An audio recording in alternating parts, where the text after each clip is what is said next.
जिंदाबाद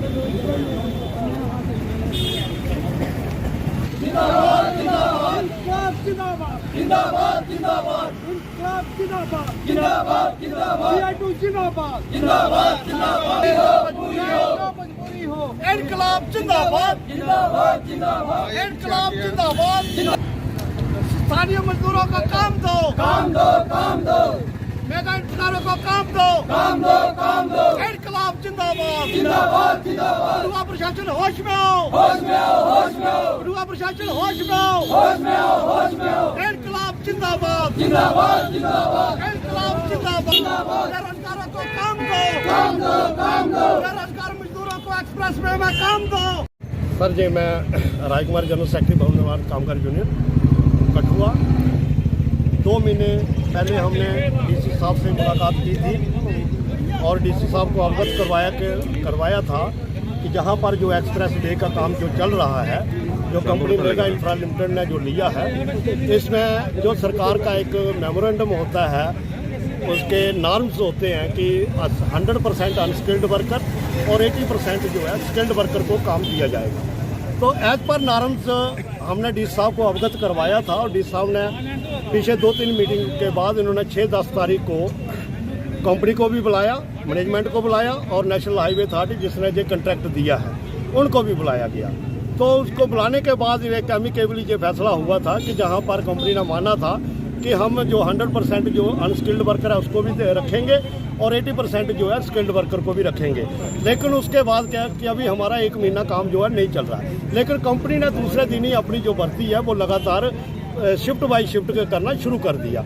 इन्होंने बाहर की जो लेबर है, इनका सोनमर्ग से जितनी भी मशीनरी आई है, उनके ड्राइवर भी जहां पर आए हैं, उसके ऑपरेटर भी जहां पर आए हैं, हेल्पर भी जहां पर है और अनस्किल्ड लेबर भी इन्होंने बाहर की बुलाई है। और जहां पर स्थानीय मजदूरों को बिल्कुल भी काम नहीं दिया जा रहा है और उसकी अनदेखी की जा रही है। हम डी साहब को ये बताने आए हैं कि ये जहां पर जो प्रोजेक्ट का जो काम चल रहा है, जहां के बेरोजगारों का ये प्रायोरिटी पर इसको काम दिया जाए और जो उनका हक है।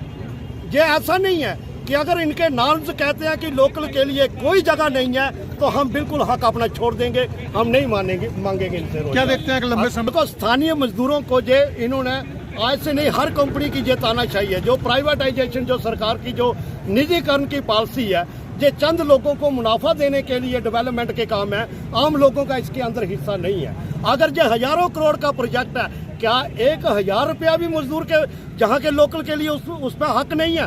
इनका आदमी जो है दिल्ली से 6 घंटे के अंदर कटरा पहुंच रहा है और जहाँ के मजदूर को उसके अंदर उसकी थाली में 2 रोटी भी इसके लिए नहीं है इस डेवलपमेंट के अंदर। अगर ऐसा नहीं है तो सरकार की ये नीति हम नहीं, उस चीज कई सारे प्रतिनिधि भी जो जहाँ पर जो हमारे चाहे वो बीडीसी चेयरमैन हो, चाहे वो डीडीसी चेयरमैन हो, चाहे वो बेंच हो, चाहे वो सरपंच चुने गए, उनका ये दायित्व बनता है, उनका ये फर्ज भी बनता है कि क्योंकि ये मजदूर ये कोई बाहर से लाया हुआ किराए पर नहीं है, ये वोटर है जहाँ का। तो जहाँ तक ये हमारी एक सिस्टम ये रहा है कि ये जो मजदूर है, चाहे वो नौजवान है, ये इन बड़ी बड़ी पार्टियों के सिर्फ ATM 5 साल के बाद ही चलते हैं, वो 1-2 दिन के लिए वो चलता है, उसके बाद ये इनका जो कोई सुनवाई नहीं होती है।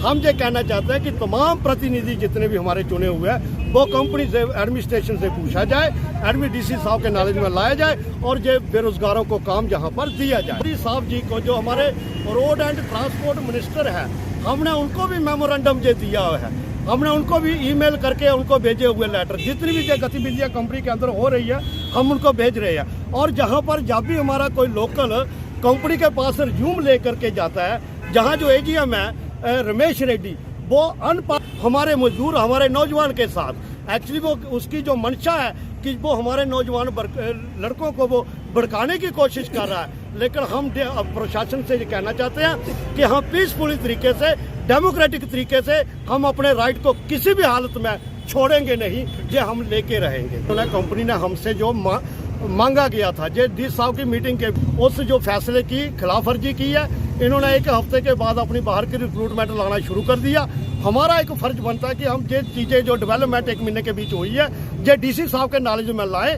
अगर इस पर ये फैसला कोई नहीं होता है, हमारे बच्चों को नहीं रखा जाता है, तो हम बुधवार से लेकर के लगातार जो इसकी जो कंपनी के बाहर हम धरना देंगे, मरण व्रत भी रखेंगे, हम हर चीज़ के लिए जाने के लिए तैयार हैं। कठुआ मीडिया का शुक्रिया।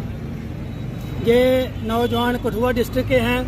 कठुआ डिस्ट्रिक्ट के अंदर एक बहुत बड़ा मेगा प्रोजेक्ट एक्सप्रेस हाईवे का चल रहा है और उस एक्सप्रेस वे में काम करना कठुआ के नौजवान टेक्नीशियन अंडरस्टैंडिंग कंपनी और सरकार के साथ भी किया हुआ है।